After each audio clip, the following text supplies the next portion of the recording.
Saludos, acá David Ramírez. Este es un video que hago con muy poca, casi nula preparación. Simplemente voy a contar mi historia de una forma breve y en caso de que alguien se pueda identificar con alguna de las partes de la historia y crea que yo le puedo ayudar o que esta historia en sí le pueda ayudar, pues maravilloso. Hace parte del mensaje. David Ramírez, nacido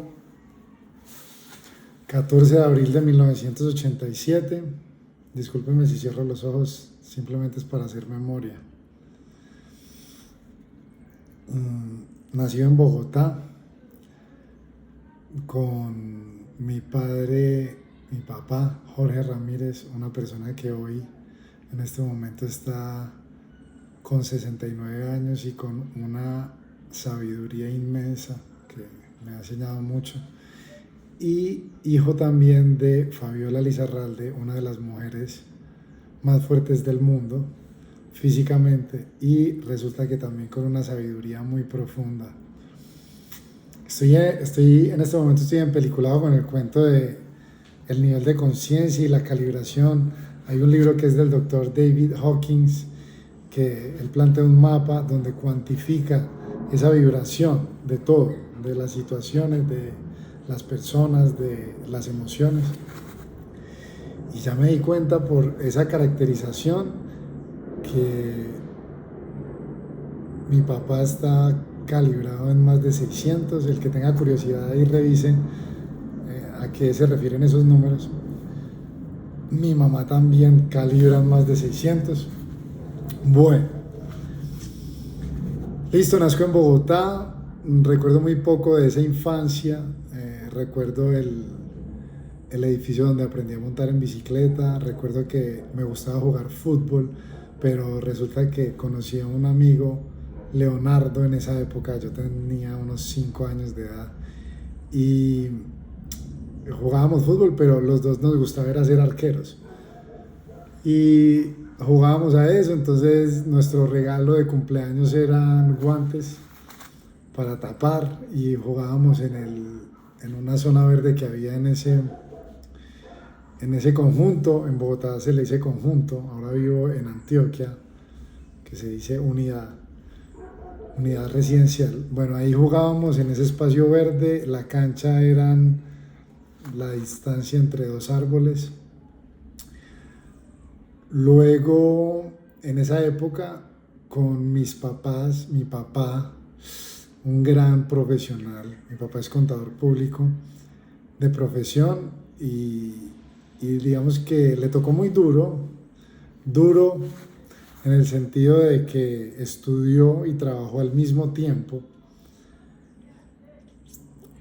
Y él estudiaba tanto que se ganó las becas, entonces él como que solo pagó el primer semestre y de ahí en adelante lo becaron. Entonces era muy teso. Mi mamá estudió hotelería y turismo, que realmente nunca la ejerció, pero es una persona educada, con la academia y la educación formal.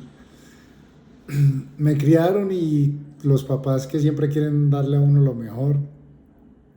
Entonces yo entré a un jardín que se llama el Gimnasio Inglés en la ciudad de Bogotá, Colombia. Y ahí bueno, era en inglés.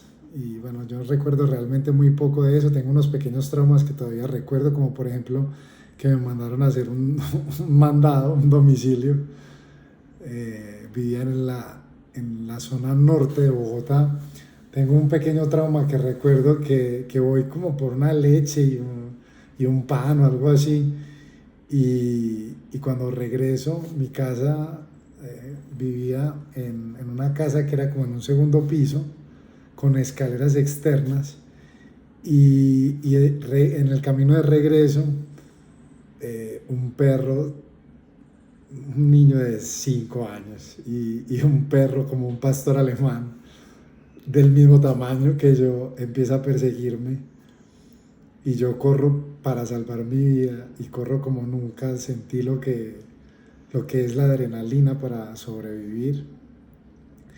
y subo las escaleras rápidamente con el perro a unos centímetros de alcanzarme y me doy cuenta que la puerta está cerrada, toco desesperadamente y el perro justo en el segundo que me alcanza, siento que me toca la pierna y en ese momento se abre la puerta, entro, le cierran al perro, salvé mi vida. Y bueno, tengo ahí ese trauma. Obviamente duré muchos años con miedo a los perros, no podía ver un perro. Ahora tengo una loba que está por ahí. Estoy acá en mi casa, una casa maravillosa que ahora les contaré. Ese vendría siendo el final de la historia, ¿no? Después de estar en ese jardín, mis papás me inscriben a un colegio que se llama el Anglo Colombo Americano en la ciudad de Bogotá, no sé dónde queda realmente. Estuve ahí alrededor de un año y medio, es decir, cursando primero de primaria. Y ese colegio, y eso es increíble, esa retroalimentación que yo hago de haber estudiado ahí con 6 años o 7 años de edad, y ese tema cultural. Y bueno, ahí en ese colegio, en tan poco tiempo, construí amistades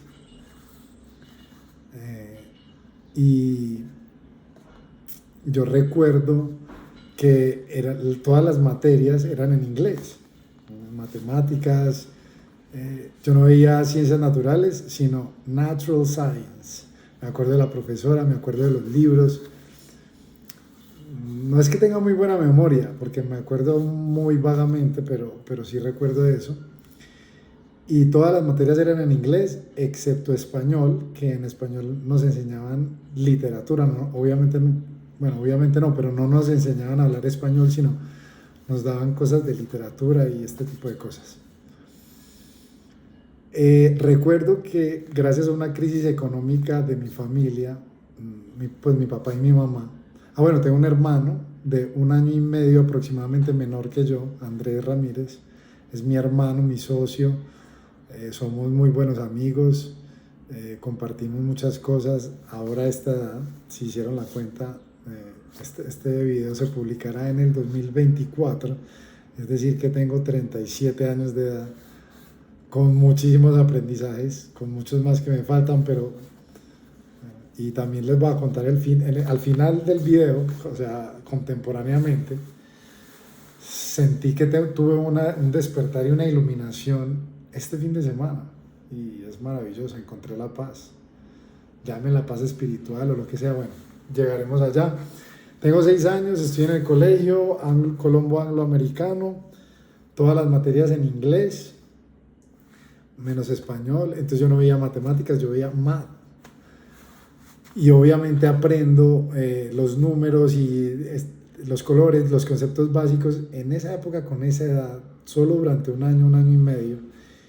Y estudié psicología y por eso sé también que en las etapas del desarrollo, en esa construcción del lenguaje que realmente se hace progresivamente desde que nacemos, y se intensifica ese desarrollo realmente, las dos áreas del cerebro que se refieren al lenguaje son Broca y Wernicke, que quedan, bueno, eso no importa.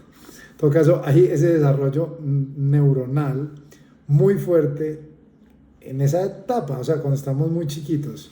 Entonces yo tengo esa información y ese estímulo del inglés a los 6 años, y todavía entro en una época de neuroplasticidad, se llama, muy grande. Entonces para mí fue muy fácil después, ya más grande, interiorizar el inglés. Fue por eso. Entonces, ya saben, papás, inglés para los hijos bien chiquitos. Recuerdo que estando en el colegio, era un colegio tremendo, pues, y hasta yo recuerdo que no habían interclases, sino hacíamos mundial, y los salones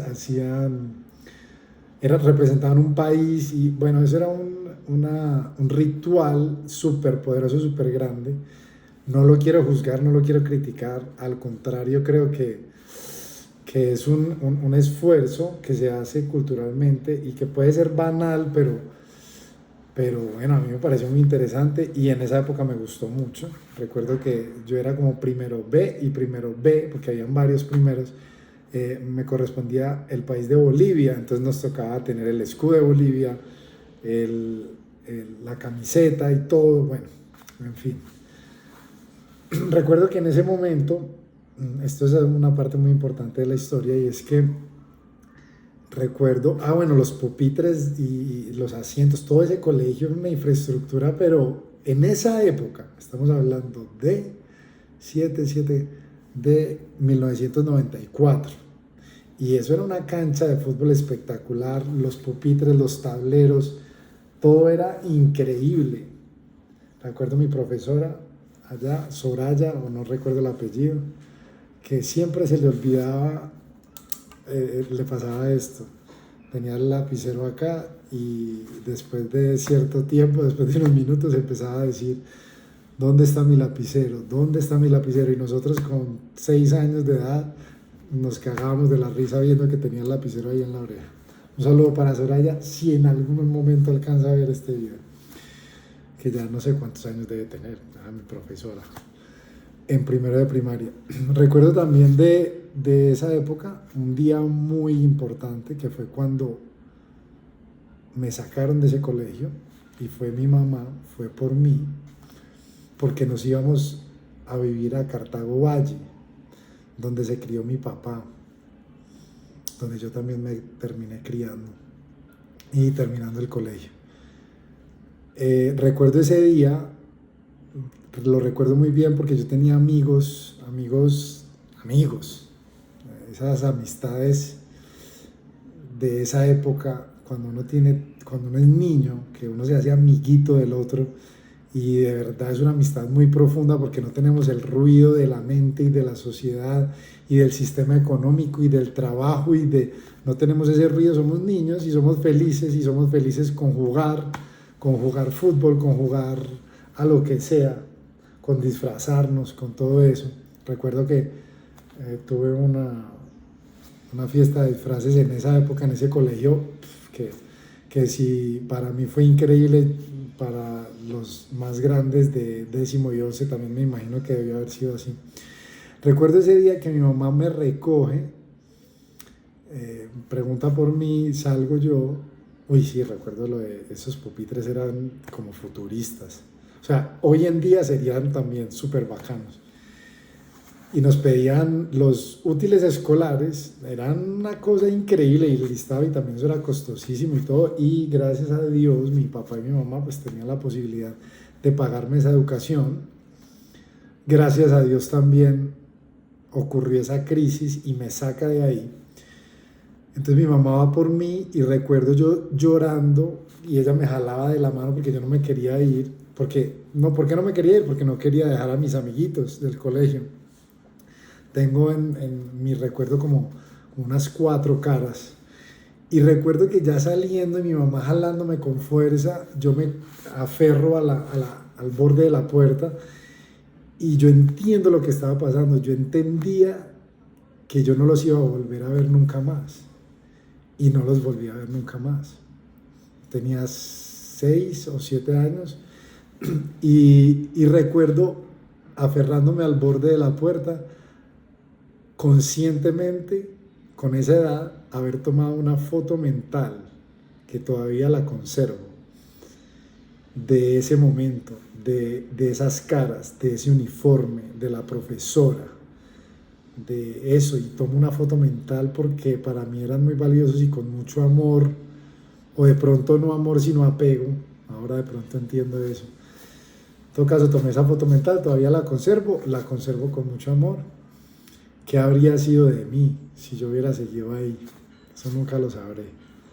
Pero creo que mi mejor versión sí se consigue con el resto, y yo soy de las personas que comprende que todo lo que ocurre está en el plan del Padre. Y esto me lo enseñó mi papá, y me dice: mijito, todo lo que ocurre es perfecto, necesario y tiene un propósito. Entonces ahora, viendo esa salida de ahí, comprendo que, pucha, llevo 15 minutos y tengo 6 años en mi historia. ¿Será que hago más? Bueno, no sé, va a ver esto cómo se desenvuelve. Eh, Llego a Cartago Valle, nos vamos a vivir allá. Después me entero que fue por una crisis económica. Mi papá y mi mamá ya no tenían cómo vivir más en Bogotá, porque vivíamos en Bogotá en el norte, en la 150 y algo, para las personas que conocen Bogotá. Y recuerdo el nombre de el conjunto, porque allá se dice conjunto, Balcones de Oriente. Bueno, llegamos a Cartago porque ahí está la familia de mi papá. Y llegamos allá, yo no sabía esas cosas, pero mi papá no tenía nada, no tenía ni cómo pagar un arriendo allá. En todo caso, yo llegué allá donde mi familia, decíamos con mi hermano, donde Cartago, porque cuando íbamos allá era de vacaciones, y nos decían, vamos a Cartago, y llegamos a la casa de mi abuelo. Entonces, para lo que es la mente de un niño, entonces para nosotros, para mi hermano y para mí, Cartago no era la ciudad, Cartago era la casa de mi abuelo. Entonces ya después decíamos, vamos donde Cartago. Así decíamos, donde Cartago. En todo caso, llego allá, me inscribí en un colegio privado allá, que se llamaba, porque se cerró y dejó de existir después de pandemia. Se llamaba Liceo Cartago. Para mis amigos, los que se graduaron conmigo, de ese colegio me gradué. Un saludo para todos ellos. Todos hicieron parte de la construcción de vida de esta persona y de las cosas que esté haciendo ahora. Liceo Cartago, comienzo en segundo de primaria y me pasan unas cosas increíbles, y yo a esa corta edad también noto esa diferencia abismal de, a pesar de yo estar en el Liceo Cartago en un colegio privado, yo noto la diferencia abismal de la educación, y les voy a contar una pequeña anécdota. Allá, obviamente, en el Liceo Cartago, sí, todas las materias eran en español. De hecho, era un español muy bajito, porque poco vocabulario. Las profesoras eran, una profesora era profesora de todas las materias, no sabía nada, nadie sabe nada realmente. Entonces somos ignorantes tratando de enseñarle a niños ignorantes. De hecho, los niños saben más, porque si el objetivo y el propósito de estar acá es ser felices, pues los niños son más felices, porque no tienen esas creencias limitantes que se evocan cuando uno es adulto. No me desvío. Disculpen esas desviaciones, pero son cosas que me surgen y yo creo que son muy importantes, con las que cualquiera que esté viendo o escuchando esto puede conectar. Entonces, esta es la pequeña anécdota. Entonces yo estoy ahí, veo todo en español y veo la materia de inglés. Entonces en inglés es a enseñar en ese año, en segundo de primaria, a enseñar los colores, los números, las letras, el abecedario, todo eso. Y yo, pues para mí, yo en esa época yo ya todo era en inglés. O sea, las conversaciones con los profesores de todas las materias eran en inglés. Y nos estaban enseñando los números, y entonces todos los niños eran, la profesora, repeat after me, one, entonces todos los niños, one, two, y yo eso, a mí eso me parecía la cosa más retrógrada y fácil. Yo no entendía nada porque estaban haciendo eso, y la profesora me veía callado y me dijo, David, pues como que a regañarme, ¿usted por qué no dice? Y le digo yo, como, ¿qué quiere que haga?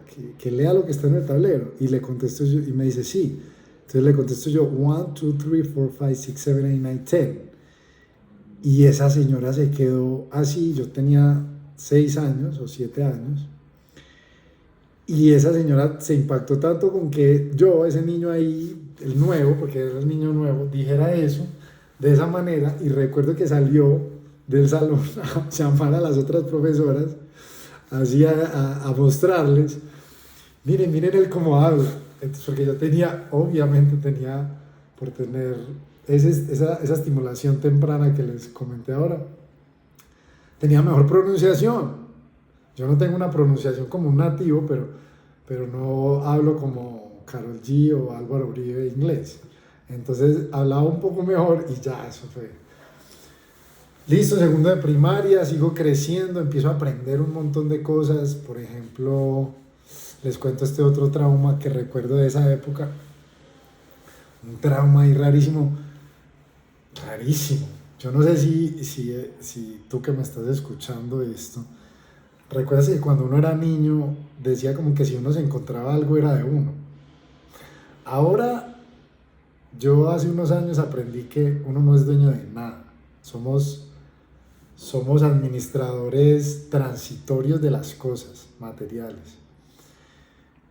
Pero de alguna forma yo, niño, recibí la información de que si uno se encuentra algo es de uno. Y yo tenía eso. Y esa fue una creencia que tuve. Y, y yo me encontré una chaqueta, recuerdo. Una chaqueta muy bonita del colegio, algo, no me acuerdo. Y un trompo, una chaqueta y un trompo. Porque a mí me tocó la época que se puso de moda los trompos, allá cuando yo tenía 6 7 años. Toda mi generación recuerda eso con mucho cariño. Y de una forma muy fea, como in a hard way, aprendí que era robar. Porque yo me encontré algo y yo entendía que lo que uno se encuentra era de uno. Para mí eso era lo normal. Y después por allá el dueño de esa chaqueta dice que se le perdió, que dónde está, que alguien la cogió o que alguien la robó. Y preguntaron por una chaqueta que se había quedado en tal parte. Y yo dije, yo la encontré, pero es mía, porque es que a mí me enseñaron que lo que uno se encuentra es de uno. Y entonces la profesora, de una forma no muy asertiva, me explica que yo soy un ladrón y que yo me robé algo. Una tragedia y bueno, esa pequeña anécdota ahí se las dejo. Sigo creciendo en ese colegio, Liceo Cartago, y conozco muchos amigos y Henry León Pérez, si está viendo esto también, era mi mejor amigo en esa época, hijo de un cardiólogo muy importante de la ciudad. Forjé una amistad con él maravillosa, fuimos creciendo, recuerdo que primaria, y cuando llegamos a quinto de primaria entendimos que éramos los más grandes de primaria y empezamos a hacerle bullying a los otros niños chiquitos, uno ignorante. Y recuerdo la cafetería de el colegio, se hacían 3 filas para pedir algo en la cafetería. Sí, se hacían, bueno, la de primaria no, ya esa era la cafetería de bachillerato que se hacían 3 filas. En la de primaria yo compraba una gaseosa, ya no tomo eso, porque ya crecí, soy sabio, no le meto cosas a mi cuerpo que yo no sepa qué le hacen. Pero recuerdo que compraba manzana Postobón a 250 pesos en un vaso gigante, que yo siendo bien chiquito ese vaso era como el tamaño de mi cabeza. Un montón de azúcar que los niños, y todavía eso ocurre, de pronto hasta más ahora. Primaria, voy creciendo, mi amigo Henry, hacíamos fila y esa educación formal que hoy entiendo que tiene un montón de limitaciones. Por eso ahora digo, no preferiría cambiar eso porque vivir eso fue lo que ahora me da las herramientas para comparar y entender que la educación formal hoy en día no es el mayor aporte que uno pueda tener si son otro tipo de cosas, porque no se ven las materias más importantes de la vida. Las materias más importantes de la vida hoy identifico que son las relaciones interpersonales, las finanzas y cómo manejar el dinero, porque estamos en un sistema capitalista y hay que entender sobre eso. No es decirle a los niños que ahorren o simplemente entregarles una mesada. En esa época mi mesada eran 1.000 pesos al día y con eso yo compraba, pues imagínense, una gaseosa a 250 y un palito de queso y le metía pura comida basura. Entonces no se aprende nada en esos entornos, en teoría, educativos. Otra materia importante es la salud del cuerpo, que nos dan educación física, pero realmente no nos educan en nuestro físico de ninguna forma. Hoy en día me considero un profesional de la salud porque llevo más de una década en este mundo de la alimentación, el descanso, el ejercicio y ese montón de temas que eventualmente llegaré allá. Crezco, empiezo a crecer hormonalmente, entonces ya en esa época primaria y eso, los niños son los villanos para las niñas, o sea, son dos bandos, son dos equipos, y papás, para que sepan, no, ahí no hay eso de que los niños les gustan las niñas y las niñas les gustan las niñas, eso no existe en esa etapa.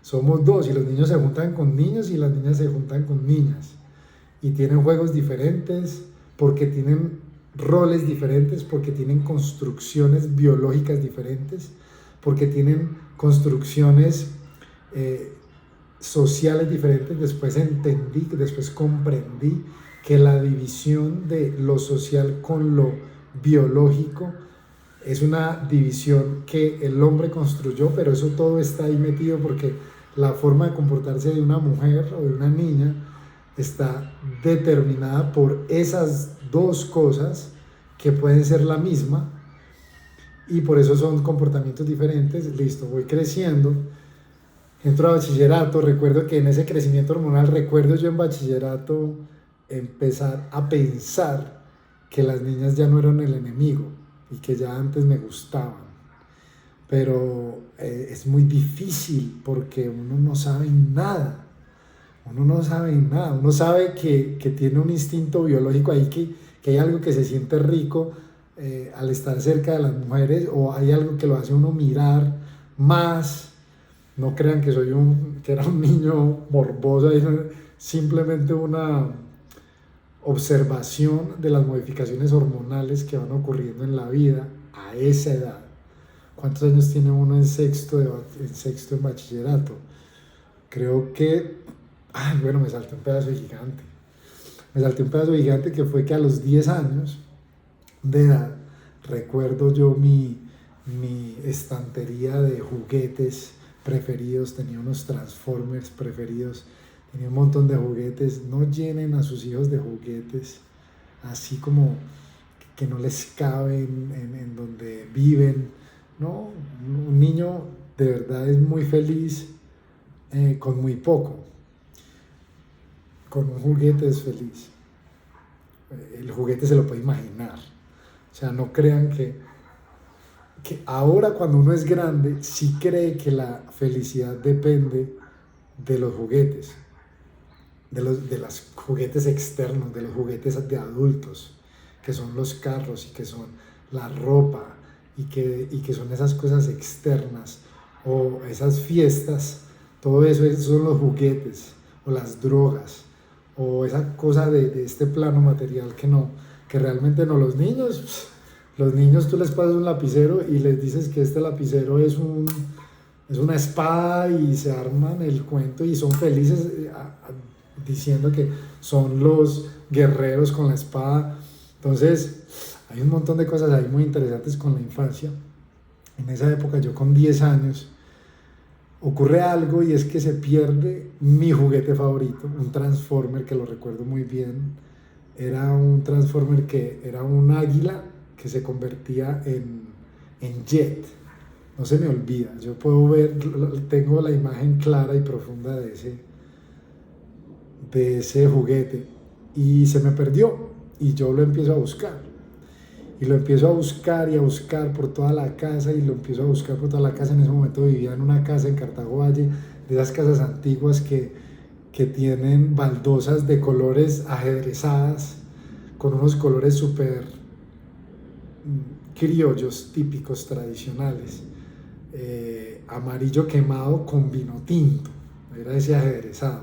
O sea, imagínense cada baldosa cuadrada, aproximadamente de 25 centímetros por 25 centímetros, con una línea diagonal que dividía los colores amarillo quemado y vino tinto por toda la casa. Muy bonito, ¿no? Ahorita yo no lo quiero calificar como pobre o triste o nada de eso, sino ahora yo puedo observar la belleza que hay en ese tipo de arquitectura de eso. Hoy en día nos dejamos descrestar por los pisos finos y esto y lo otro y los acabados de lujo, pero eso tiene su belleza y toda mi generación puede comprender la belleza que admiramos de ese tipo de arquitectura y de esas cosas simples que no son tan costosas hoy en día. A lo mejor van a ser muy costosas después cuando se subasten o eso, porque mi generación les dio mucho valor. Entonces puede que un piso de una casa, de una baldosa así, no la reformen nada, sino que sea como una casa antigua, que tenga mucho valor por tener ese tipo de características, porque así es la mente, que se apega a cosas que otro le dijo que eran lo mejor. Entonces ahora podemos, nuestra generación, creer que eso es lo mejor. Buscando mi juguete, volviendo a la historia, buscando mi juguete por toda la casa, abro un cajón buscando mi juguete y encuentro un documento y yo ya sabía leer, había acabado de aprender a leer. Y leí, el documento se titulaba como acta de divorcio. Y resulta que de esa manera me di cuenta que mis papás ya habían divorciado. Y eso fue tremendo. Hoy a los 37 años le cuento yo eso a mi mamá y mi mamá me dice que no sabía, que yo así me había dado cuenta. Y le pregunto yo por qué me lo dijo así o por qué no me lo había dicho de frente. Y fue porque un tío mío le dijo que lo mejor, qué tal la cultura, qué tal las creencias, Dios mío. Un tío mío le dijo que lo mejor era no decir y no contarle a los hijos. Y bueno, ahí empieza otro camino, porque ese yo creería que podría ser de los traumas más grandes que se formó en mi vida, el de la separación de mis papás. Y yo con 10 años de edad comprendía, yo tenía un cierto nivel de conciencia, que yo fui capaz llorando de decirle a mi mamá en esa época, de decirle llorando: no estoy tan chiquito como mi hermano como para no entender qué significa esto, ni estoy tan grande como para ser maduro y no sufrir por esto. Yo recuerdo eso. Alguien que lo haya vivido a esa edad o a una edad cercana me va a comprender, porque se va a identificar con eso que acabo de decir. Y les voy a explicar, ya como psicólogo profesional y como un niño don nadie, traumado con esa separación de los papás, les voy a contar eso, por qué es un trauma. Cuando estamos niños nos explican algo, y creo que esto es algo común, al menos en la cultura en la que yo crecí, y nos explican que nosotros, cada uno de nosotros, es el resultado del amor de papá y mamá. O sea, como que yo, ¿por qué estoy acá? ¿O cómo se hacen los bebés? O eso. Entonces, ¿cómo se hacen los bebés? Pues cuando tú eras bebé fue porque mamá y papá se aman mucho, y entonces Dios les envía, y papá pone una semillita en mamá. En resumen, le explicas al niño que el niño es y está gracias al amor de papá y mamá. Es decir, que el argumento de la existencia de ese niño es el amor que se tiene en mamá y papá. Cuando tú a un niño, o lo que me pasó a mí, le dices que los papás están separados porque ya no se aman, tú lo que le estás diciendo a ese niño es que la razón de su existencia deja de existir. Entonces, eso, hay una confrontación, porque lo que hizo que yo viniera a este planeta ya no existe. Entonces el argumento mío de vida se cuestiona, porque me cuentan que deja de existir. 10 años, lloro mucho, sufro mucho, porque mi mamá me decía: ¿dónde está mi papá? Trabajando, y que se fue de viaje, y que cuando vuelve el viernes, y llegaba el viernes y yo y mi papá. Ese fue el trauma súper difícil. Gracias a Dios ya no está, ya se trascendió. Sigo creciendo, 10 años, 11, 12, 13, 14, a los 14 años tengo un pequeño despertar de conciencia, donde me doy cuenta, Con 14 años recuerdo la escena, estaba en una bicicleta, ese era el juguete más grande a esa edad, la bicicleta. Les cuento una bobada de niño que yo tenía y a mí me encantaba montar bicicleta. Tengo, bueno, varias historias, pero se las voy a tratar de resumir y contar brevemente. Tengo una historia de que me dieron mi primera bicicleta, que era de esas que son, si no estoy mal, sin pedales, porque uno es muy chiquito y entonces uno hace así. Y recuerdo que en el colegio en esa época en Bogotá, o sea, me devolví en Bogotá, hubo un día en el colegio cultural de algo que era el día de la bicicleta. Entonces todo el mundo podía llevar su bicicleta. Mis papás hicieron que llevara mi bicicleta y recuerdo haberla, sí, la llevé. Y jugué allá con mi bicicleta y monté y diversión y todos los niños del colegio en bicicleta y montamos y todo, anduvimos por ahí. Cuando se acabó el día, entonces a devolvernos, entonces nos tuvimos que devolver, papá, mamá, no me acuerdo si mi papá o los dos y yo nos devolvimos en un taxi, en esa época de esos taxis Chevrolet con baúl, que eso ya no existe yo creo. Y metimos mi bicicletica ahí y en el despiste de mis papás han dejado la bicicleta en el taxi. Y este pobre infante se quedó sin bicicleta, su juguete preferido. Y sufrí y lloré, recuerdo muchísimo. Esa fue una historia. Otra historia fue que después en una Navidad me dieron otra, ya era una bicicleta de niño grande, que ya era de pedales de verdad, pues. Y recuerdo en esa, no, en esa no aprendí, yo aprendí en Bogotá. Yo aprendí en Bogotá en Balcones de Oriente con unos amiguitos en un pasillito súper delgadito, creo que de 2 metros de ancho, en donde aprendiendo a montar en bicicleta, en pantaloneta me chocaba con los lados y me raspé las rodillas mucho. Experiencias que te dicen que te golpeas y te caes y te raspas en todos los procesos de aprendizaje para la vida, llévenlo al que sea. Uno se cae y se raspa las rodillas para aprender a montar en bicicleta. Si estás aprendiendo otra cosa después de los 25, 30, 35, 40, te vas a caer y te vas a raspar algo que de pronto no son las rodillas, sino de pronto tu corazón o tu ego se raspa. Esta es la otra anécdota con la bicicleta, y es que yo montaba demasiado y yo antropomorficé la bicicleta y era como si fuera un ser vivo, como si fuera mi amigo. Y yo montaba tanto que yo decía, no, debe estar cansadísima la bicicleta. Entonces yo paraba para que la bicicleta descansara. No, qué ternura decir eso.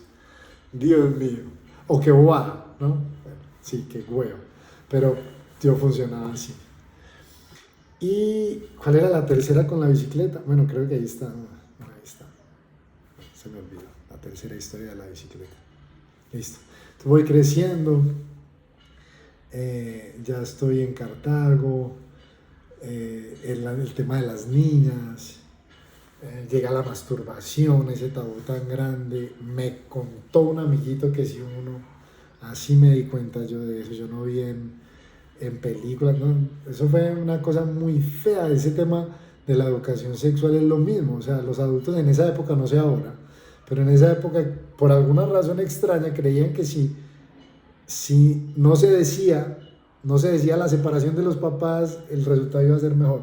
Si no se decía qué era la sexualidad, el resultado iba a ser mejor. Bueno, eso no funciona así, porque son los vacíos de información los que generan sufrimiento. Entonces la información os hará libre, porque la verdad os hará libre. La verdad, hay que conocer la verdad. Y solo hay una verdad, la que se verifica, la que vino Dios a enseñar, que es la que tú verificas con tus experiencias, no la que te dice el ego, y menos la que te dice el ego de otras personas. Esa es una percepción de la realidad, eso no existe. Sigo creciendo, 14, ya sé, esa era la tercera historia de la bicicleta, por eso, la ubicación cronológica. Con 14 años Recuerdo la calle de Cartago en donde yo iba, que me hice consciente de mi conciencia. Yo tenía 14 años. Voy a ser más específico. Me di cuenta que tenía conciencia. Me di cuenta que yo tenía la capacidad de hablar conmigo, de tener pensamientos en formato lenguaje español e inglés. Eso lo descubrí a los 14 años, en la bicicleta, montando en la bicicleta. Y dije, este día no se me va a olvidar, porque soy capaz de decirlo en mi mente para mí. Entonces eso es un insight, un descubrimiento, un despertar de conciencia muy bacano, al menos de conciencia de esa conciencia, no de la conciencia espiritual, que esa desperté ya grande, pues más grande. Sigo creciendo, 14 años, 15 años, los traumas con las mujeres, terrible, entonces la traga, tuve la traga de todo el colegio, que fue una niña que me encantaba desde primaria y me encantó todo bachillerato, y ella estaba en bachillerato y ella tenía 14 años y tenía su primer noviecito que estaba en 11, o sea que en ese momento el novio tenía 16 o 17 años y a mí me encantaba, y después más grande le dije que me gustaba y ella me rechazó y me rompió el corazón y sufrí muchísimo y me había ido súper bien vestido con mi ropa más linda para decirle que me gustaba. Fui a la casa de ella caminando, fue un trauma, otro trauma, unos lleno de traumas. La infancia, imagínense la construcción de el concepto de relaciones interpersonales y de relaciones de pareja, construido con traumas de un niño que no sabe nada y no le dicen nada porque no le enseñaron a cómo relacionarse, y que el propósito de las relaciones es la evolución espiritual. No existía eso.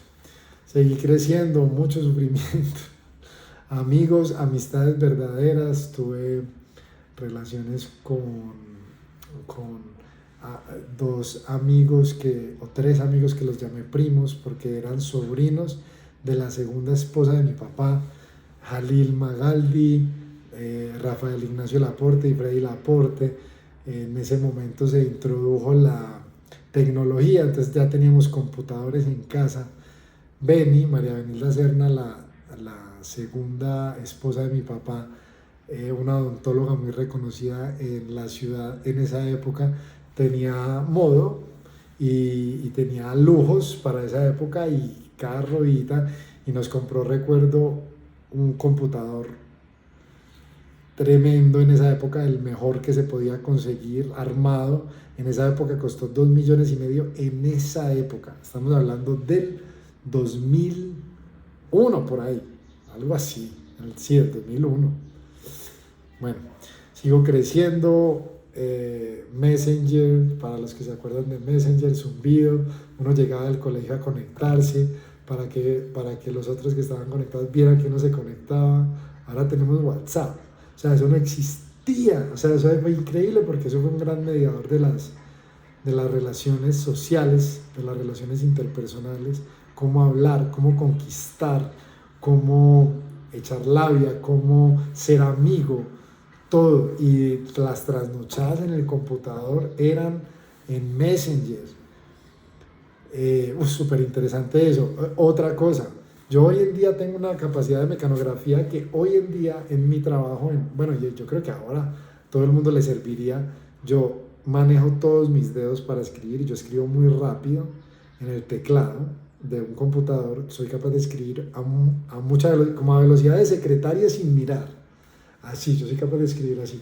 Eso se lo debo a dos cosas. Uno, la clase de sistemas con un profesor que ya falleció, que descanse en paz, Guillermo, no recuerdo el apellido, del Liceo Cartago, que era un jueguito, en el computador era un jueguito que era Mario Bros, y era Mario Bros, y cada avance, cada saltico, cada paso que daba hacia adelante, era un texto que nos decían con qué dedo tocar la tecla, entonces con este dedo tocar la G, y así entonces, hasta que uno se volvía hábil, y me volví hábil con eso, porque cada clase era practicar eso. Y la segunda cosa que me hizo volver profesional y tener esa habilidad, porque ahora es una habilidad que funciona mucho para muchas cosas de las que estoy escribiendo un libro, entonces eso me sirve mucho. La segunda cosa fue ese Messenger que uno hablaba con la gente y entonces de tanto hablar, o sea, hola, ¿cómo estás? Todo, y era práctica, práctica, práctica. Una cosa que comprendí luego y es que uno se vuelve profesional en lo que le dé la gana, sumando miles de repeticiones de lo que quieras volverte profesional o de lo que quieras volverte decentemente hábil. Lo único que hay que hacer es subir, es aumentar la cantidad de repeticiones de eso. Si quieres aprender a hablarle a la cámara, hazlo, repeticiones y repeticiones. Para profundidad de ese tema, de ese descubrimiento que yo tuve en mi vida, que lo tuve este año apenas, váyanse a mi canal de YouTube a un video que se llama No haces lo suficiente. Ahí explico esa ley, porque eso es como una ley de el volumen de repeticiones respecto a cualquier habilidad. Ve a verlo. Sigo creciendo, adolescente, traumas, más traumas con las mujeres.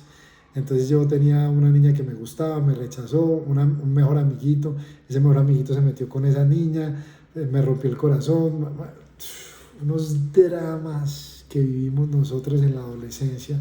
Bueno, que hoy en día resuelvo que no dejamos de vivir esos dramas. O sea, hoy en día todavía, y que puso los cachos y el chisme, y me rompió el corazón, y todo eso se debe a la falta de información, de sabiduría sobre cómo relacionarse con otros, porque esos dramas de niño es eso. Y no culpo a nadie porque yo me imagino que los papás y los educadores en esa época, pues queriendo lo mejor, no, pues ni ellos mismos tenían esa información. Pero sí me parecen muy descarados porque cuando son grandes se dan cuenta que lo más importante que uno debería aprender es cómo relacionarse, cómo jugar el juego del dinero y cómo tener su cuerpo lo más saludable que se pueda toda la vida, ¿sí? Esas cosas son muy simples y son muy sencillas, pero estamos tan atrasados, que la sociedad sigue sufriendo por esas mismas tres cosas, que no nos enseñan de niños.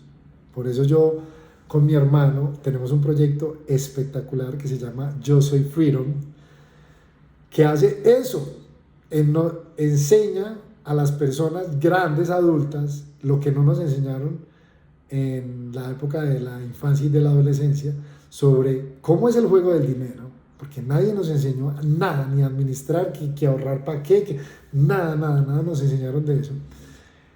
Las relaciones tampoco. ¿Qué es el amor? Nos enseñaron que el amor era una posesión, que era un apego, que no puedo vivir sin ti.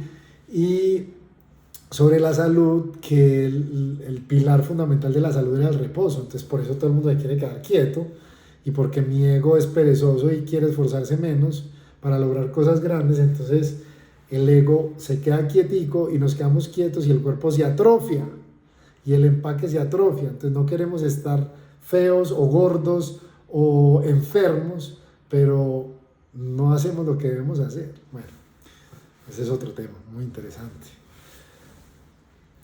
Sigo creciendo, ya estoy en la universidad y adivinen qué decido estudiar psicología. Esta es la escena. Voy en el carro con mi papá en esa época estamos hablando de 2003, yo en décimo u 11 del colegio, y mi papá en esa época tenía una Toyota Prado gris, y voy en el carro con él, mi papá ya digamos que él considerándose clase media alta, gerente de una empresa, corbatado y súper serio, increíble. Yo creí que yo iba a hacer lo mismo, yo no hago eso, me la paso en pantaloneta todos los días porque trabajo en algo así y mi trabajo me lo permite. Cuando me tengo que vestir bien, me visto bien. Voy con mi papá en el carro y recuerdo en el semáforo del Parque Bolívar de la ciudad de Cartago, y mi papá en su espectacular y hermosa intención de haber logrado los suficientes recursos para poder decirle a su hijo, esto es mágico. Yo creo que esto para él es o fue o lo que sea, y para muchos papás puede ser gigante, y es tener la posibilidad de decirse a ellos mismos, puedo pagarle la universidad a mi hijo, puedo pagarle cualquier universidad. Entonces mi papá, yo tuve ese privilegio, mi papá me dijo, ¿qué quiere estudiar? Lo que quiera.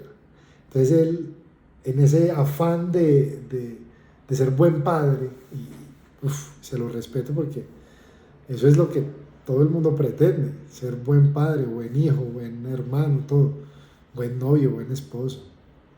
Si tú crees que tu esposo no está queriendo ser buen esposo, no es así, sí que está queriendo serlo, sino que tú estás proyectada esperando a que cambie como tú quieres que se comporte.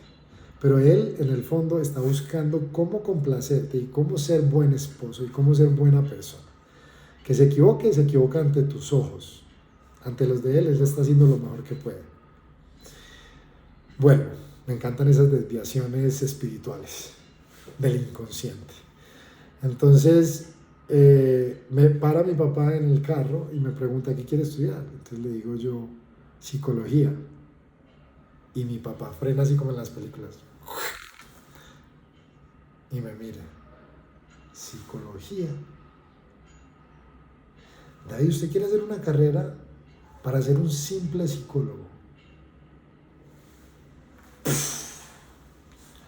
Y se le rompe el corazón a David de una forma catastrófica. Muy fuerte fue eso. Mi papá me dejó un montón de traumas. Ahora, hoy en día, los dos estando en un nivel de conciencia bien alto, ya me puedo reír de eso. Y yo se lo comento y me puedo reír de eso. Pero en su momento fue muy fuerte, muy feo de digerir. Y claro, así. ¿Por qué un simple psicólogo? Porque eso no da plata. Así. El final de esa historia es que cuando mi papá trasciende sus niveles de conciencia y se vuelve un maestro espiritual que es hoy en día, le comento yo sobre eso, y él estudió contaduría pública, ya lo había dicho, y le digo, si pudieras devolver el tiempo, ¿qué carrera escogerías? Y él me dice que hubiera escogido estudiar psicología. Eso es como cuando alguien te dice, las vueltas que da la vida. Bueno, las vueltas que da la vida. Entonces me pregunta eso, y yo también tenía un trauma ahí con eso que conté de haberme ido de Bogotá a Cartago, de la ciudad capital a un pueblo.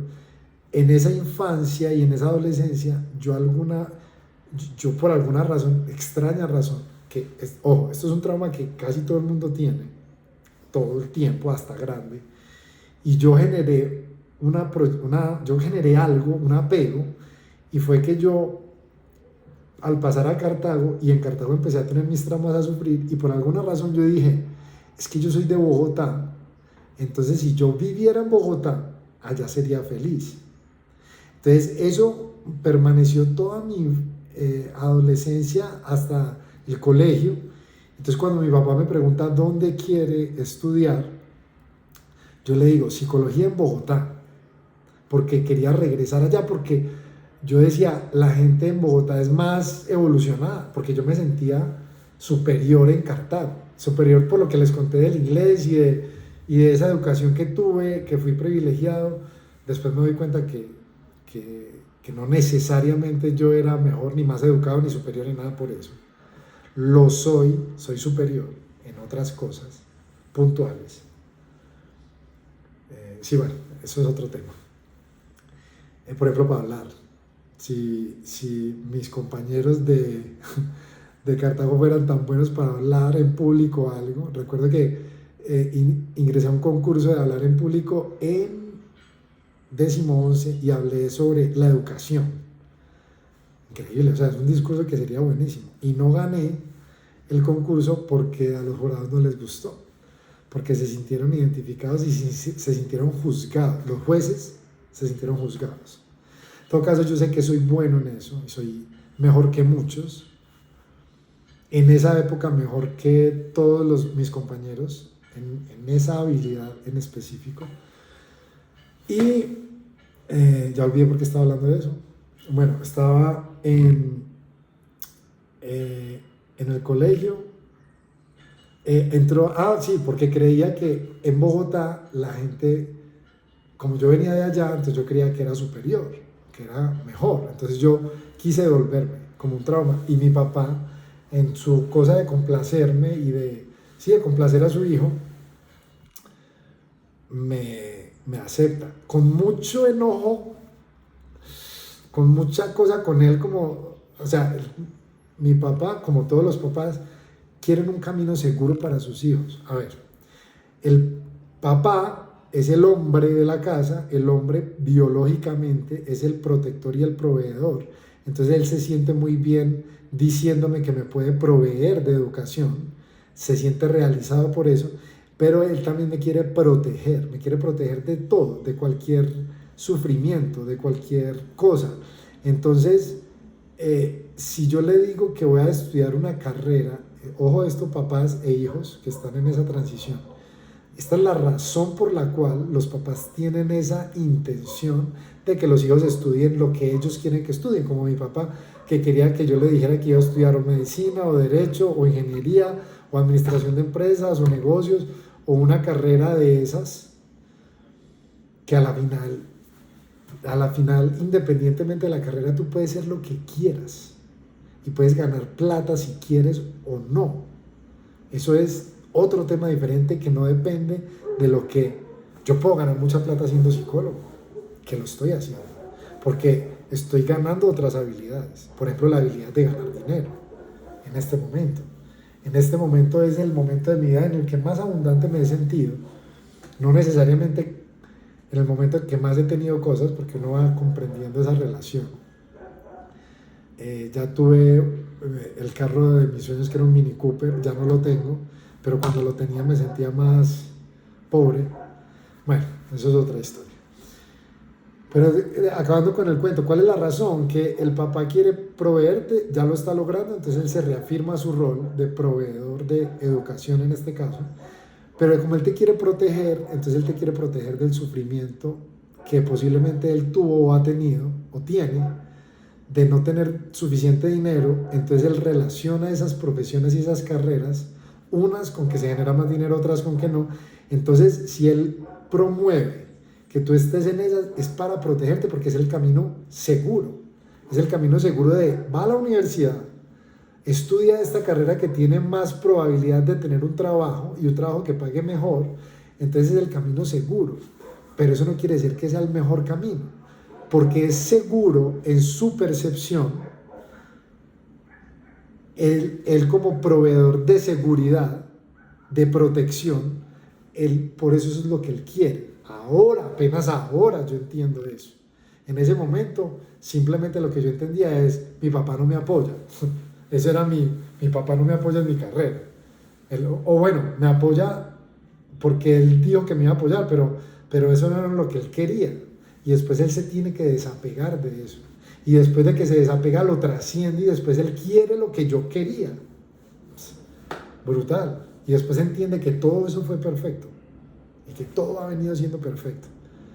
Y que ahora yo tengo muchas herramientas de psicología como profesional, con título, con diploma, porque yo también fui de esos que se lo entregó al papá. Esto era lo que usted quería, porque yo no. Yo estaba feliz jugando play, estaba feliz jugando básquet. No conté eso. A los 9 años, otro trauma, todo pasa por trauma. A los 9 años, el profesor de un equipo de fútbol me lleva a jugar fútbol y me traumatizó, como diciéndome que era muy malo. Y yo salí llorando de ese partido de fútbol y dije, esto no es lo mío, porque me identifiqué con lo que me decía el profesor. Yo sí, cualquier niño puede ser bueno en fútbol. Es como lo que les decía ahora de las repeticiones. Si uno practica, y más con esa plasticidad neuronal, uno se puede volver profesional, ya, así. Pero me traumatizó con eso, que me decía que no era suficiente, y ahí viene ese trauma también de la insuficiencia desde ahí. Y yo dije, lo que sea, que menos esto. Y por esa semana, yo en el colegio, llegó el profesor de educación física de ese momento, exjugador profesional de baloncesto, y dice, voy a armar un equipo de baloncesto. Y yo haciendo mi duelo y con despecho del fútbol, lo que sea que no sea fútbol. Entonces me metí a los 9 años y resulta que por esa motivación, porque eso es motivación, lo que lo hace a uno moverse, el sentirse bien en este caso, el sentirse aceptado y suficiente. Para el fútbol ya no, era básquet y empecé y me volví buenísimo. Bueno, esa es una historia de cuando tenía 9 años, pero ya cronológicamente iba cuando elegí la carrera y me fui para Bogotá. Me fui para Bogotá en el 2004, me gradué del colegio. Saludos para la promoción del 2004 del Liceo Cartago, que ya no existe. Me voy para Bogotá y empiezo la universidad, empiezo psicología en esa universidad, en la Pontificia Universidad Javeriana. ¡Wow! Súper wow. Y efectivamente, súper wow. Las instalaciones, los profesores, esa educación formal es súper wow. Y empiezo a aprender sobre psicología, sobre conductismo. Los psicólogos me entenderán: conductismo, psicoanálisis, cámara de Gesell, condicionamiento pavloviano, primer semestre, neuropsicología, séptimo semestre. Bueno, y empieza ahí mi carrera en la universidad. Y yo, ¿por qué entré a eso? Para que resolver mis traumas. Ya les dije varios. Principalmente el de la separación de mis papás. Y estudio psicología y digo, pues igual voy a ser profesional, entonces esto me va a servir de algo. Y me da una crisis en séptimo semestre de no querer estudiar psicología. Pero ya en séptimo semestre, y a otros amigos les pasó eso, y se salieron de la carrera o se cambiaron de carrera, y yo por terminar y terminé, por ego, por querer decirle a mi papá que terminé, o por no haberle hecho perder la plata, bueno, lo que sea. Terminé psicología en el 2012 en la UPB, Universidad Pontificia Bolivariana, en la ciudad de Medellín, sin amigos de allá, sin amigos. Yo no me relacioné muy bien realmente, porque no nos enseñan cómo relacionarnos y cómo tener relaciones armónicas en el 100% satisfactorias. Como yo ya me sentía un poco superior y hay una parte de la psicología que es como más tesa, que es la neuropsicología, porque es neuro, entonces son como los más cercanos a la medicina, ¿verdad? Hasta en la Javeriana se ponen la misma pijama esa de los médicos.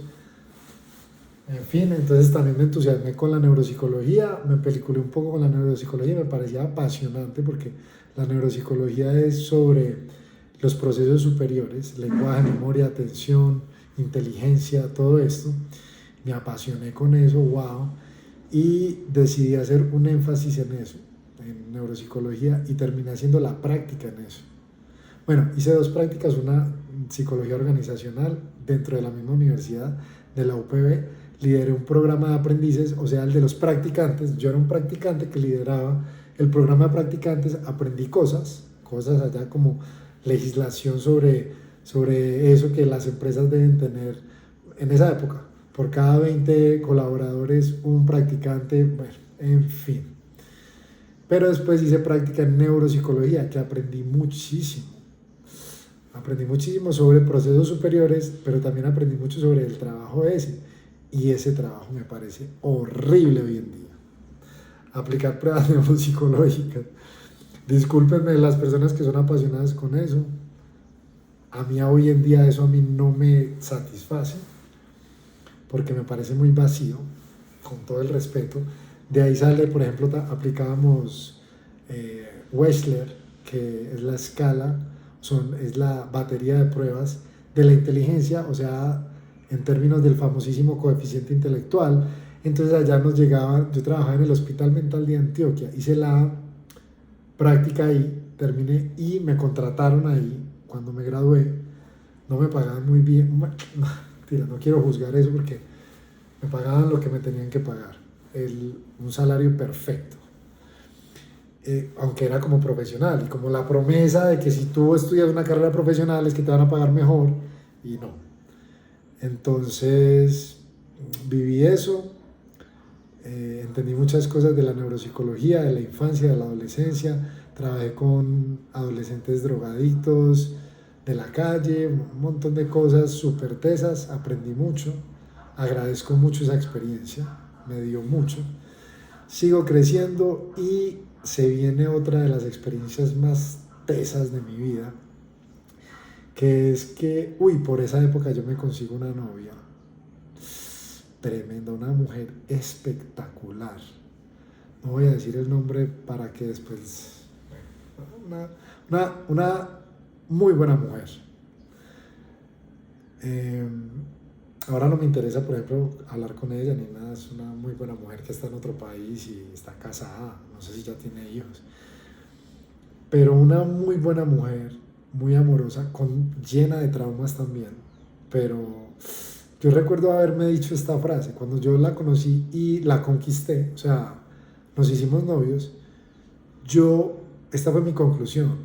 Ese gran problema que tienen los hombres de conseguir la mujer de su vida, yo dije, yo ya lo resolví, yo ya no tengo ese problema, ya con ella me voy. Le propuse matrimonio, en ese momento estaba trabajando en el Hospital Mental de Antioquia, y aquí viene la historia. Después de unos meses y tal la cosa, se acaba el contrato laboral, que era un contrato ahí como con el Estado, y no me avisaron, simplemente me fueron quitando las horas de trabajo, quitando, hasta que esas horas quedaron en nada. Y con esa novia tuve unos trabajos. Si ustedes conocen Móvil Éxito, que es la telefonía del éxito, cuando eso se lanzó en esa época, estamos hablando del 2013, yo era de protocolo, o sea, yo era con la camisetica en el éxito, ganando muy poquita plata y con mi novia también haciendo eso. Uno no sabe cómo funciona el sistema, a uno no le enseñan eso. Entonces uno quiere conseguir el trabajo que sea, el que le sirva. Esa es la razón por la que hoy hago lo que hago. Porque yo no quiero que la gente viva esas cosas. Entonces voy trabajando ahí, ofreciendo, ¿sabes qué es Móvil Éxito? Y ofreciendo las SIM cards. Ahora ya es que no hay SIM cards, es que sí, SIM cards virtuales. Entonces era yo ofreciendo eso así, como cuando les ofrecen una degustación en el supermercado. Y yo no sentía que eso era un trabajo digno, ni en esa época. Ahora creo que sí puedo creer que es digno y fue necesario y perfecto. Pero sufrí mucho con eso. Y sí tuve unos trabajos, pero terribles. Bueno, pero para mencionar con esta mujer, y resulta que en ese mismo periodo de tiempo, cuando se acaba el contrato con el Estado como neuropsicólogo, bueno, como psicólogo que aplicaba pruebas neuropsicológicas, luego pierdo ese contrato, y por ese mismo periodo de tiempo, esa novia, la familia, o sea, la mamá, el esposo y el hermanito vivían juntos. Ellos, por una crisis económica, también se trasladan y se van a vivir a Ecuador. Y en ese momento mi novia decide no irse con ellos para quedarse conmigo. Y por amor, porque eso no es amor, pero por amor entre comillas, se quedó conmigo comiendo mierda, con la ropa en la maleta, quedándose donde amigas, porque en mi casa no se podía quedar, porque no había dónde. Unas cosas súper tesas, y con unos trabajos. Después nos conseguimos un trabajo afiliando gente al sistema de pensiones, porque mi papá trabajó en eso, y nos conseguí eso, y nos pagaban por cédula inscrita, no nos pagaban ningún básico. apenas conozco la iglesia cristiana en esa época a través de ella, porque ella es cristiana y familia cristiana. Me parece maravilloso, maravilloso. Si soy o no cristiano, eso no. Yo hoy en día pienso que la religión, es que eso no es religión, ese no era el mensaje, ese no era el mensaje de Jesús, y creo que yo ya leo el mensaje. Y el mensaje no está, el mensaje es de amor, el mensaje es de amor. La religión no es de amor, porque la religión no aprueba otras religiones. Ojo ahí, ¿no? Entonces, si tú eres fanático de una religión, tú juzgas otras y dices que tú tienes la razón y el otro no la tiene. Eso es juzgar. Y Jesús dijo, no juzguéis o seréis juzgados. Es decir, las religiones no hacen lo que el mensaje de Jesús de infinita sabiduría trajo al mundo. Bueno, en fin, conozco ese mundo, me parece bastante interesante y muy enriquecedor, porque la iglesia cristiana lee la Biblia, la lee, no la lee ya, la lee y la interpreta. Hay unas interpretaciones vagas, pero la lee y no reza.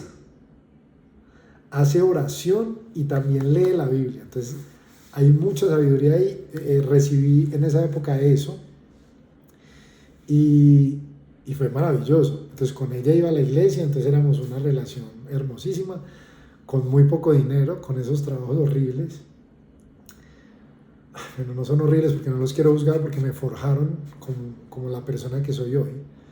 Sí cuestiono un poco esos hombres que nacieron en cuna de oro y no tuvieron que atravesar ese tipo de sufrimientos, porque reciben otros y eso no está mal, pero esos que yo viví no, entonces yo simplemente no genero tanta empatía con esos.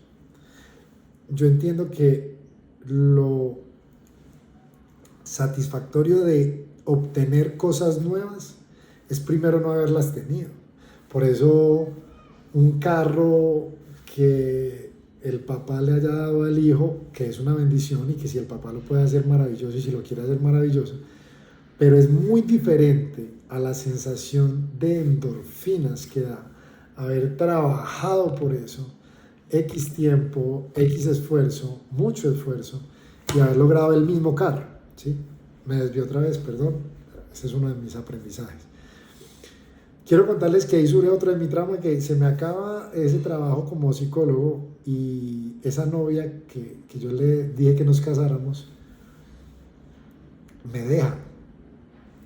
Y tengo yo esa tusa, sin trabajo, sin pareja, sin casa, viviendo en otra ciudad. Terrible, y me da esa tusa como ninguna. Ya había tenido otras en los traumas que les conté de la adolescencia, pero esa me dio durísimo y yo se la compartí a unos amigos, a un amigo que él sabe quién es, que es el que fue testigo de todas mis tusas. Y para que vea, él me dijo que cuando se dio cuenta de que esa novia me había dejado, me dijo, uy, ahora David sí se va a morir. Ahora sí se va a morir, porque si casi se muere con otras, con esta que se iba a casar, ahora sí se va a morir. No, sí sufrí mucho. Recuerdo que ella me dijo a través de un mensaje de texto que ya no habláramos más y que nos olvidáramos. Un 24 de diciembre, les voy a decir, 24 de diciembre del 2013, ese fue mi regalo de Navidad. Y el 31 me doy cuenta que se encontró con el exnovio. Y a mí esa noche del 31, imagínense lo poderosa de esa noche del 31 de diciembre del 2013, cuando yo me entero de esa, ¿cómo es que le llamamos hoy en día nosotros a esa traición? Ahí realmente no hubo traición. Otra cosa que aprendí ahora últimamente con más conciencia es que el daño que uno siente que alguien le hizo, eso no existe. Eso, nadie le hace daño a uno, nadie tiene la capacidad de hacerle daño a uno. El sufrimiento está en uno. Las cosas pasan, pero uno puede percibir, uno puede interpretar eso como sea. Yo interpreté eso con la ignorancia sobre las relaciones que me dejó la educación. Lo interpreté como una traición gigantesca y con un sufrimiento enorme. Entonces, pucha, quebrado, sin plata, sin pareja, como yo ya había resuelto el problema de la esposa, ya no, el trabajo, ya no tenía trabajo, como tampoco tenía información sobre el cuerpo, entonces yo tenía un cuerpito ahí gordito, como tantos, como tanta mayoría, como tanto porcentaje de hombres a esa edad. Si tú estás en tus 20 y eres un hombre, una de tus responsabilidades es hacer que tu cuerpo sea lo más fuerte que pueda llegar a ser. Y aprovecha porque es en la época que más tiempo tienes. Otra de esas baches de sabiduría. Entonces, destruido. Principios de 2014, absolutamente destruido, emocionalmente, físicamente, amorosamente, entusa, quebrado. Me devuelvo a Cartago porque estaba en Medellín, me devuelvo a Cartago a vivir con mi mamá no vivía en unas condiciones súper buenas, no, pero digamos que sí eran relativamente dignas, ahora las veo como dignas, en esa época las veía como súper mal, estaba sufriendo muchísimo, y miren este aprendizaje que tuve, que si a alguien le puede servir esto maravilloso, escríbame si le sirve, que ahora por eso es que me dedico a esto, me dedico a tener conversaciones con personas sobre los temas que la educación formal no quiso enseñarnos, que ahora en mi proceso personal logré, a través de mucho esfuerzo y mucho sufrimiento, aprender muchas cosas sobre el manejo del dinero, el manejo de las relaciones y el manejo del cuerpo, no en ese orden. Entonces, ¿qué me pasó? Que estaba absolutamente destruido. Y empiezo en un día de mucho sufrimiento. Este es el aprendizaje. Se los voy a contar bien porque puede que sea la parte más importante de todo el video. Y es, si te quedas hasta el final, porque esto ya está muy largo, si te quedas hasta el final y si te quedaste hasta acá es que la estás pasando bien y estás encontrando interesante esta historia. Si te quedas hasta el final, escríbeme por redes sociales para un obsequio. En el año que sea que veas esto, no me importa. Todavía deben existir redes sociales porque eso no va a dejar de existir ahora.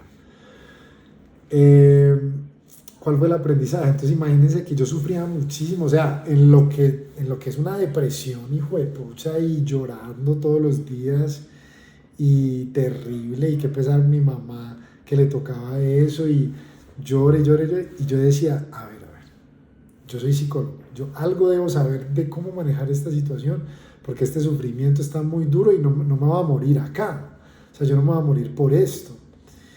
Y dije, David, actúa como profesional. ¿Qué le dirías a una persona que le está pasando esto? Y recordé en la carrera, que en algún momento de la carrera algo nos enseñaron de que el ejercicio físico tenía un beneficio directo con nuestro estado de ánimo. En una mañana desesperada, porque las mañanas son muy difíciles y las personas que se han deprimido me entienden, una mañana muy difícil, llorando mucho, dije, no aguanto más, algo tengo que hacer, que me quería morir, pero no era capaz de matarme. ¿Qué hago? Y por allá me acordé que en la carrera me enseñaron que el ejercicio físico, ¿no? Y a las malas, con lágrimas en la cara, me pongo los tenis, me pongo unos audífonos. En esa época eran los audífonos de cablecito, porque eso ya no existe, y con unos tenis que recuerdo, tengo una foto de ese día en mi Instagram, de ese día tengo una foto. me puse esos tenis. Tengo una foto de los tenis con el celular que tenía. Creo que era un iPhone 5. Imagínense la época. Estamos en iPhone 15, hace 10 años. Tremendo. Está la foto de los tenis con el celular. Por pura curiosidad, vaya al Instagram y dele like a esa foto así del 2014. Y yo salgo a correr llorando, corriendo, llorando, y salgo a trotar, solo con una escasa esperanza de que eso me fuera a hacer sentir mejor. Maravilloso fue que efectivamente eso fue lo que pasó. Después de yo estar trotando 10-15 minutos seguidos, empiezo a sentir eso, que son unas endorfinas. Y lo siento a nivel fisiológico y de neurotransmisores, porque mi situación no había cambiado en nada. A mí nadie me había dado un consejo en ese momento, en nada de mi situación había cambiado, pero yo me estaba sintiendo mejor. Yo era consciente, yo era consciente de que estaba sufriendo y de que empecé a sentirme mejor mientras trotaba. Eso fue maravilloso. Entonces regresé sintiéndome mejor y saqué esa conclusión. Efectivamente, trotar sí me hace sentir mejor. Entonces tomé esa decisión. Cuando me sienta mal, voy a ir a trotar. Resulta que me sentía mal todos los días. Salí a trotar todos los días. Empecé a salir a trotar todos los días. Tenía una barriguita y por trotar la empecé a bajar. Y un amigo profesional en deportes le comenté sobre eso y me empezó a preguntar de cómo me estaba alimentando y me empezó a dar pautas de alimentación y de entrenamiento, porque es profesional en deportes, no estaba ejerciendo en esa época, sino que se había ido a Bogotá a ser administrador de un bar, no me acuerdo el nombre del bar, pero mi amigo, un saludo para Carlos Ocampo, que después fuimos socios de un centro de entrenamiento en la ciudad de Cartago que todavía existe, es un lugar maravilloso donde muchas personas se ven impactadas positivamente en sus vidas a través del ejercicio, del entrenamiento y de mucha sabiduría que se forma en un lugar como esos. Entonces, él me empezó a dar indicaciones y yo, por hacer tanto ejercicio, por querer sentirme mejor y por sentirme mejor, mi cuerpo empezó a mejorar. 2014. Después me encuentro trotando a otro amigo, Alejandro Uricochea, que me gradué con él del colegio. Él tuvo unos viajes espirituales y se fue como un año a la India, una cosa así. En todo caso el man volvió despierto y me comentó sobre una cosa que en esa época no era tan común como la mantequilla de maní. Quiso montar un negocio de eso y creamos una empresa de eso porque le dije, me gusta, seamos socios. Entonces yo me empecé a alimentar bien, creé una empresa de eso. Después con Carlos creamos el gimnasio y yo empecé a darme cuenta que mi vida seguía. Y ya no hacía nada como psicólogo técnicamente, pero luego empecé a crecer y a salir. Y aquí viene el aprendizaje. Yo me iba a casar con esta mujer y esa tusa tan dura que tenía, 31 de diciembre, enero, súper duro. Y yo tuve una reflexión y yo conocía a personas que habían tenido duelos durante mucho tiempo, que porque eran muy graves, y dijeron, como yo estaba casado, como me iba a casar con esa persona, entonces a mí la tusa me duró un año. Historias así que uno escucha. Y yo dije, en enero yo dije, no, yo no voy a permitir que eso me pase. Entonces yo para febrero voy a estar bien. Yo mismo voy a decir, ya, estoy bien, prueba superada, listo. Sufrí, lloré, pataleé, quise escribirle, todo lo que ustedes saben cómo es esa vuelta. Y ahí empieza, este es el aprendizaje. Entonces yo dije, para febrero voy a estar bien.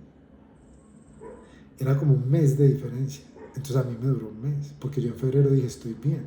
Y cumplí con lo que dije. Después en otra medio tusa más grande, ya más grande, o sea, ahorita a los 30 y pico, yo dije, esa misma técnica yo la puedo utilizar con 2 semanas. No, ¿por qué no? Lo que comprendí en un mes en esa época, o lo que comprendió esa persona otra en un año, yo lo puedo comprender en un mes. Y después dije, lo puedo comprender en 2 semanas.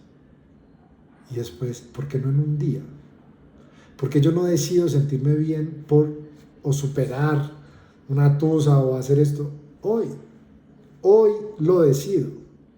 y no va a interferir negativamente en mi vida, sino que yo voy a seguir trabajando, creciendo, entrenando, leyendo, educándome, ¿por qué no? Hoy, entonces, si estás pasando por un momento así, toma la decisión. Si tú crees que mi discurso te podría ayudar, escríbeme también y entra a mis redes, que ahí tengo herramientas para que te ayuden con el sufrimiento profundo que tengas. Yo no tuve la oportunidad de hablar con nadie, a mí me tocó comiendo mierda, muy duro. Me duró un mes. ¿Quieres que dure un día? Pues decídelo, ya. Y ahí empieza esa nueva vida mía, en la que yo desperté, uno de mis despertares, porque han sido varios ya. En el 2014 creo 2 empresas o 2 emprendimientos. Fitnut era la empresa de mantequilla de maní, ya no existe lamentablemente, pero nos dio los aprendizajes que nos tenía que dar. Un abrazo de mucho amor para mi socio de esa empresa, Alejandro Uricochea, que empiezo a aprender cosas a esta edad, cosas que él me decía hace 10 años, sobre un montón de cosas. Un hombre que era pésimo académicamente en el colegio, pésimo, pero hoy me doy cuenta de que espiritualmente, como ser, como alma, como espíritu, como persona, ese man es un crack, durísimo. Saludos para Alejo, te quiero mucho, te abrazo mucho. Y el otro, Carlos Ocampo, un maestro tremendo, y ahora me reconocen a mí por desempeñarme también de alguna forma en el mundo del fitness, y muchísimos aprendizajes los tuve gracias a él, por ese negocio, y aprendimos otras cosas, obviamente esas sociedades que nos llevamos bien, que peleamos, pero hoy en día somos personas maduras, entre comillas, que tampoco sabemos nada ahora, pero sí aprendimos mucho. Un abrazo también para él, y bueno, ya sí no me quiero seguir alargando porque ya casi vamos a llegar. Eso es 2014 y ahí empieza mi nueva vida. Entrenando todos los días, haciendo ejercicio, mejorando mi físico, mejorando mis relaciones y mejorando mi economía. Esta fue la primera parte de la historia. David Ramírez, un cuento muy interesante, ¿no? Déjenme sus comentarios, like, suscríbanse al canal. Los videos todos no son como este.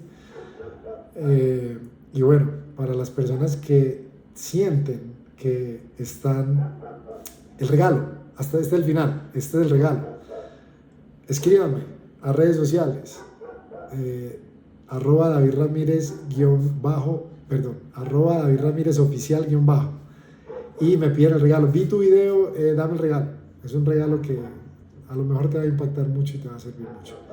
Este es un abrazo de parte de David Ramírez, un ser un poco más evolucionado que hace unos años, que encontró la libertad después de los 30. Un abrazo, hermano, hermana, sé libre, encuentra la libertad. Si te puedo ayudar, voy a darte mi amor, con mucho gusto.